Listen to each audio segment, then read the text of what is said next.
नमस्कार, मैं अनिकेत। V24 तास के हिंदी बुलेटिन में आपका स्वागत है। एक नजर डालते हैं हेडलाइंस पर।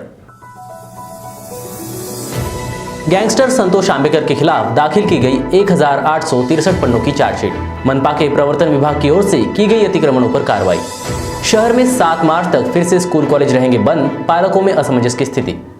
अब खबरें विस्तार से। गैंगस्टर संतोष आंबेकर की हालत दिन ब दिन खराब होती जा रही है। पुलिस ने एक मामले में उसके खिलाफ चार्जशीट दायर की है। सोमवार को एसीपी सुधीर नंदनवार ने 1863 पन्नों की चार्जशीट लेकर कोर्ट पहुंचे और मौका विशेष अदालत में उसे दायर किया। इस चार्जशीट में अंबेकर के भांजे संती रोड इतवारी निवासी ज्ञानेश्वर केदार उम्र 34, शिवकृपा अपार्टमेंट निवासी प्रवीण महाजन उम्र 47 और आधार तल जबर पुल निवासी नीलेश माने उम्र 42 का समावेश है। वर्धमान नगर निवासी विकास जैन की शिकायत पर पुलिस ने अंबेकर के खिलाफ मामला दर्ज किया है। बड़ौदा 1.16 हेक्टेयर खेती जमीन को लेकर ये मामला दायर किया गया था। महानगर पालिका के शहर में कोरोना संक्रमण के साथ ही अतिक्रमण पर कार्रवाई को लेकर भी मनपा कार्यान्वित हो गई है। सोमवार को मनपा के प्रवर्तन विभाग की ओर से शहर के कई जोन में अतिक्रमणों पर कार्रवाई की गई। इस दौरान 158 अतिक्रमणों पर हटाया गया।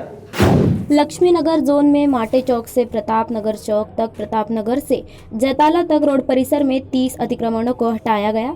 धर्मपेट जोन के अंतर्गत रामनगर चौक से इंदिरा गांधी अस्पताल से अभ्यंकर नगर चौक और बजाज नगर चौक, शंकर नगर चौक के फुटपाथों से 34 अतिक्रमण हटाए गए। साथ ही धंतोली जोन के अंतर्गत में 28 अतिक्रमण, आशीनगर जोन के अंतर्गत 40 और मंगलवारी जोन के अंतर्गत 35 अतिक्रमण हटाए गए। इसके साथ ही 3,700 रुपए का जुर्माना भी वसूल किया गया। मनपा की ओर से शहर में कोरोना के चलते कई पाबंदियां लगाई गई है। फिर भी कई होटल ऐसे हैं जो दिए गए दिशा निर्देशों का पालन नहीं करते।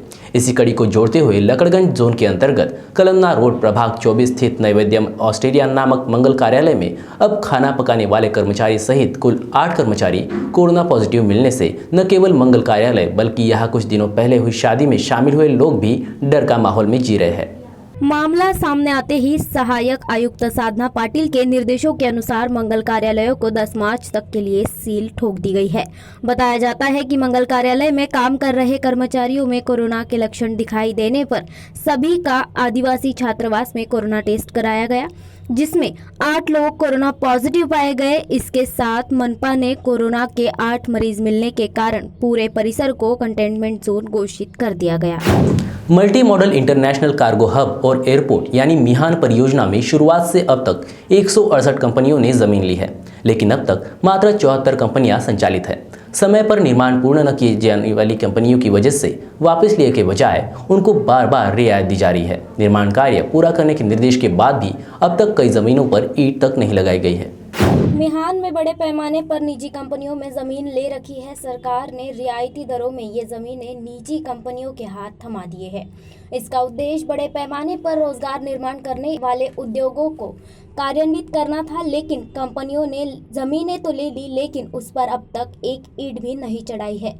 खाली पड़े इस जमीनों से नए रोजगार मिलना तो दूर हो गया, सरकार ने जिस उद्देश्य को लेकर जमीनें दी थी उसके मूल उद्देश्य भी पूरे नहीं हो पाए हैं। देखना यह है कि इस बार भी प्रशासन उनको रियायत देती है या जमीनें वापस लेती है। शहर में कुछ ही दिनों पहले स्कूल खोले गए थे।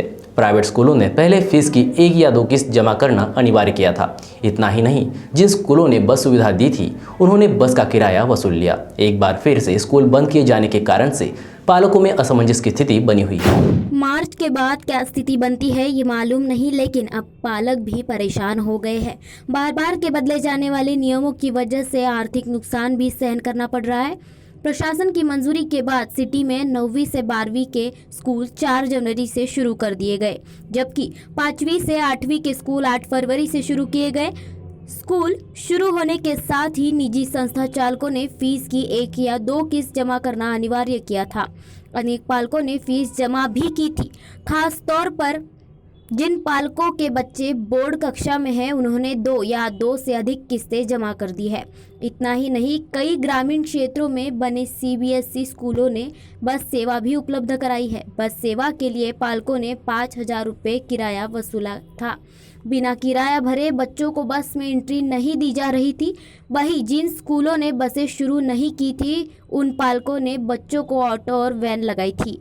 इसके लिए एडवांस भी दिया था। पालकों का कहना है कि पहले ही नियोजन किया जाता तो ये नौबत नहीं आती। अब खबरें विस्तार से। बार बार समझाने के बाद भी शहरवासियों ने कोविड के नियमों का पालन नहीं किया। संक्रमण बढ़ते देख सोमवार को प्रशासन ने कई बंदिशें लागू कर दी थी। आज से शहर में स्कूल, कॉलेज, कोचिंग क्लासेस, साप्ताहिक बाजार, मंगल कार्यालय, लॉन बंद रखने का आदेश मनपा आयुक्त राधाकृष्ण बी ने जारी किया था। इसके बावजूद कई निजी कार्यालय शुरू रहने के कारण इसका रोजमर्रा की आवाजाही पर कोई असर नहीं दिखा।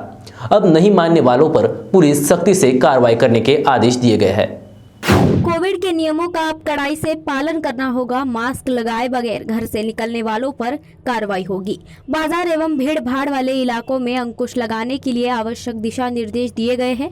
गत कुछ दिनों में संक्रमितों का बढ़ता आंकड़ा देख प्रशासन ने धीरे धीरे इस पर अंकुश लगाने के लिए उपाय योजना लागू कर दी है। बावजूद इसके नियमों की अनदेखी करने वालों पर 15 संस्थानों पर 1,55 लाख का जुर्माना वसूल किया गया था। अब हर चौक में मनपा के कोरोना योद्धा के साथ पुलिस भी रहने वाले हैं। खबरों में फिलहाल इतना ही। आप हमारे V24 तास के सोशल मीडिया प्लेटफॉर्म जैसे फेसबुक, ट्विटर, इंस्टाग्राम पर भी विजिट कर सकते हैं और ताज़ा अपडेट्स ले सकते हैं। फिलहाल दीजिए इजाज़त और लगातार अपडेट्स जानने के लिए बने रहिए हमारे साथ। देखते रहिए V24 तास। नमस्कार।